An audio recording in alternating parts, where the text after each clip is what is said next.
Good morning. I'm completely in awe of you this morning. I really am, Kiko. It's the most remarkable story. I mean, 49 days completely on your own.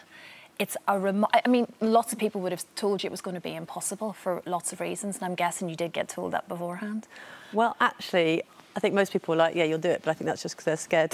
They were scared to say you would. I had one person who was definitely thought I wasn't going to do it, and I quite enjoyed telling him that I'd done it. I told you I could do it. I bet you did, but we did mention there it was slightly against the odds, and when I say that is you've had a fairly tough time in recent years. It was 2009 that you discovered that you had a tumour, which then resurfaced again last year. So there were two operations, major life-saving operations that you've been through. And it was off the back of that, really, that you had to do something. You wanted to raise money, firstly, for the hospital that saved your life. And that was really the big push, I guess, Yeah, so the first one was the first tumour in 2009. I was, like, really, really ill to the point I was in intensive care. I didn't know what was going on. There was diabetes and insomnia, psychosis, muscle lots that I could barely get up the stairs or out of a bath, that sort of stuff. Really bad. And then the second time was actually not meant to be happening. So I'd already planned, and I was in the middle of planning my trip to raise the money and the challenge.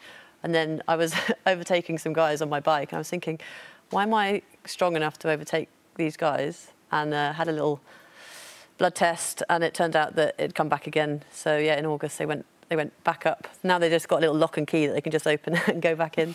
Took it out and back on it. So luckily we got it in time, the second one, before there was too much kind of damage. And the doctors, to be fair to them, wanted to try and make this operation as easy as possible because you wanted to get back training straight away.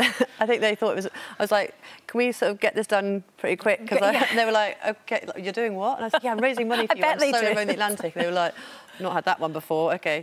So yeah, they were amazing. Like within sort of 2 weeks of that final kind of consultation, I was on the operating table having it taken out again. Incredible stuff, Kiko. But tell us just about, I'm amazed at the practicalities, really, of everyday life at sea. Firstly, you're completely on your own. There's no boat alongside you to make sure everything's sort of okay. This is just you. Yeah. What was that like? I mean, just everyday kind of living, you know, going to the loo, washing, cleaning, eating. The very little washing of both clothes and myself. I mean, there's not a sort of a huge need to. It's quite important to keep your hygiene, the important bits, like clean. So your bottom, which you're sitting on for 24 hours, like, well, 16 hours a day, whatever, clearly needs sort of cleaning. Yeah, that photo there is when I was on power anchor, so I wasn't moving anywhere, so it was a great opportunity to clean everything that is just salty the whole time, like constantly, like sticky and, you know, and food, I'd just pour cold water into my dried food and just eat as I was rowing, so there was kind of no sitting down and having nice meals.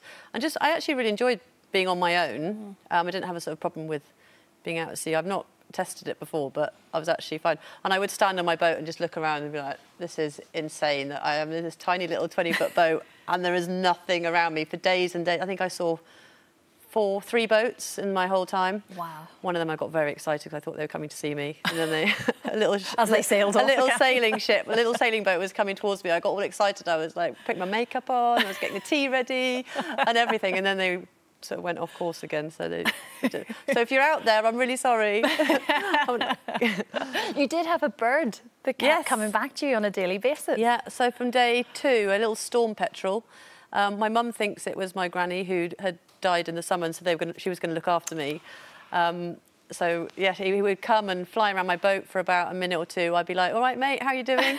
And then he'd fly off again until there were a couple of days he didn't come. I don't know if it was a he, it might have been a she.